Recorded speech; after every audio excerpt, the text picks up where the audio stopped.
Welcome, everybody, to another session of Bitesize Agile, 10 minutes of insight on an Agile subject. And I am very pleased to have with us today Patrick Hoverstadt of Fractal Consulting. And we are going to talk about Requisite Agility. Patrick, welcome. Hi, John. How are you doing? I'm good, thank you very much indeed. And I'm very intrigued by this idea of Requisite Agility. For a long time, Agile and agility generally has been thought of as a sort of absolute quality. And there seems to be now a growing understanding that actually it's a relative characteristic, a bit like fast or tall or whatever. And I looked at the A dictionary definition on the net of requisite, and it says made necessary by particular circumstances. How does that fit with the concept of requisite agility? It's absolutely central to it, John, for me. People talk an awful lot now about this being a VUCA world, you know, volatile, uncertain, complex, ambiguous, yada, yada, yada.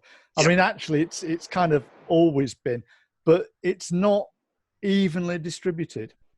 So it's not evenly distributed in different parts of the world or, you know, different sectors, and it's not evenly distributed through time. So all organizations go through periods where, you know, suddenly the world changes and they have to change, you know.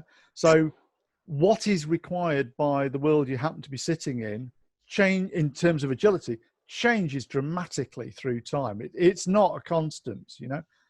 There are kind of periods in an organization's life where all you have to do is do what you're doing and do it faster and do it smarter and do it quicker and yada, yada, yada. And that's fantastic. And we've got a whole management paradigm that's been built up over like 30 years, which is that kind of efficiency fetish. We're doing the right thing. We just have to be, you know, do it cheaper and quicker and blah, blah, blah. Yep. And then you get periods where there's a kind of seismic change. The whole world shifts and you need to take the whole organization and point it in a different direction. And that can kind of happen in a heartbeat, really. So what's requisite varies dramatically, organization to organization, this year to next year, you know. Actually, just if I could just step in there, Patrick, because something that comes out of there quite strongly is the difference between the capability for agility and the application of it. So where a situation happens where an organization needs to pivot very quickly, it needs to have that capability regardless of the extent of pivot required, but it doesn't need to apply that all the time. Is that right? Absolutely. And of course, one of the really difficult factors here, John, is when you're in that kind of steady head down, do what we're doing, do it more efficiently. The management paradigm is strip out all the waste, all the stuff that's non-essential, because that's what efficiency is. It's having the bare minimum to do what you need to do. Yep. And of course, when you need to pivot, you need spare capacity. You know? Right. Yep. So where does that come from? Yep. and actually, we're seeing some of that now, where we've seen the really lean supply chains, which are not agile at all. Absolutely. And so, I mean, I come from a systems background, and one of the things we talk about in systems is structural redundancy. So redundancy is a dirty word. It means, you know, you got stuff you don't. Well, structural redundancy is we've got enough capacity to absorb the shocks. Right. Yeah. A bit like money in the bank, actually. A little bit like, because suddenly when you can't go to work because, you know, you can't get in because of COVID, you ain't got no savings, then, you know, I mean, there are people suffering that for sure, aren't there? It's no different, you know. So structural redundancy then, which sounds like a sensible thing for an organization to be cognizant of and to have in place, as it were. Just thinking back to this idea of requisite, is there any way to gauge ahead of time how much structural redundancy an organization might need? Or is it in the system's capability for agility? It's perfectly possible to evaluate this.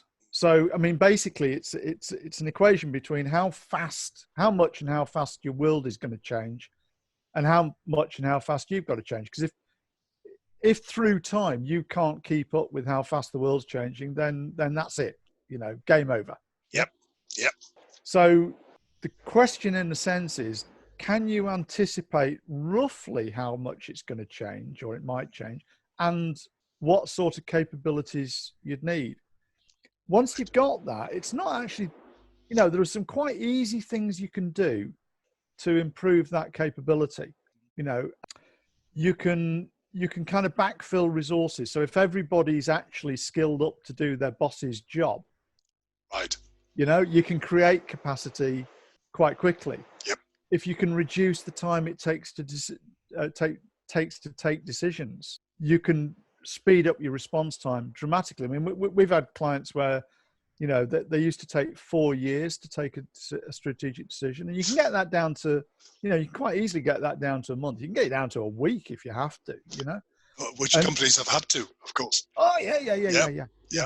And of course, the more time you've got to do the easy bits, like 6 people sat around the table deciding, that gives you more time to do the difficult bits. Like, we've got to retrain these guys to do from doing what they were doing to doing this new thing. So it's working out where are the easy bits to build capacity and where are the really, really hard bits. And where are we going to need it?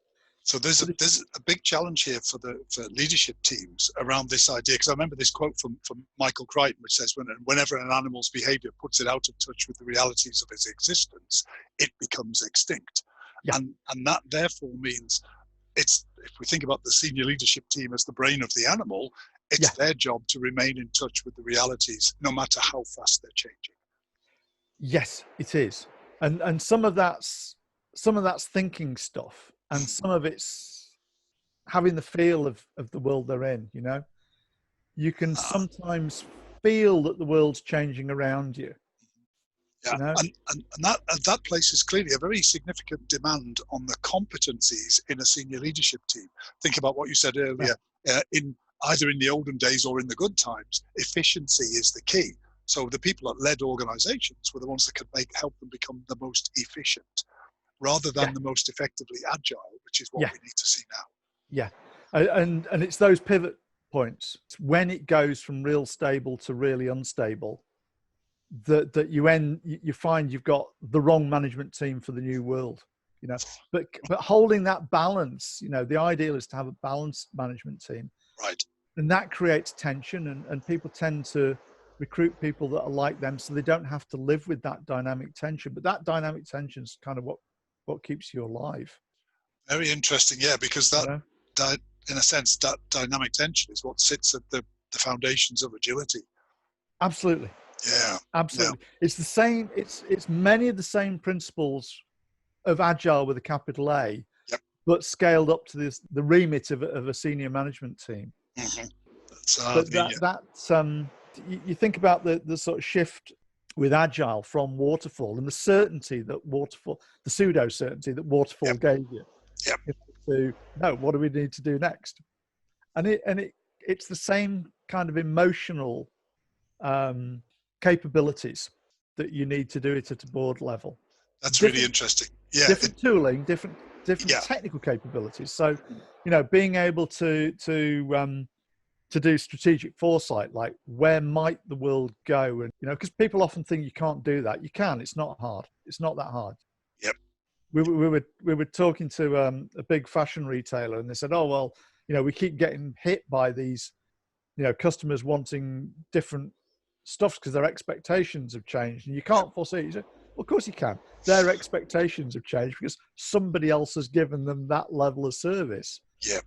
It ain't here, but it is over there. You don't have to look in the future. You just have to look sideways. Somebody's already doing this. So that actually points up the importance of, call it data, call it knowledge and wisdom, if you like, about the marketplace. The more that's known, the more senior leadership teams can actually almost predict, really, based on the analytics, if their analytics are working well.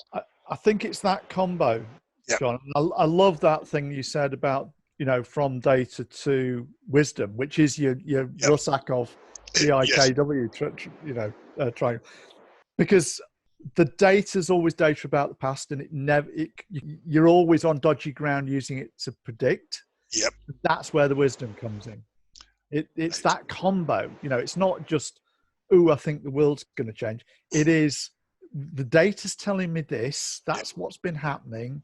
is this the point or is it not? Is this the point where it's going to shift? How, you know? Very interesting. Patrick, thank you very much indeed. Seemed Pleasure, very sir. clear to me. Requisite agility is something which is not something that can be learnt in a book. This is, as you quite rightly said, almost an emotional capability within leadership teams. Patrick Hoverstadt of Fractal Consulting, thank you very much indeed for being with us and for that excellent exposition of requisite agility. Thank you, Patrick. Thank you, John.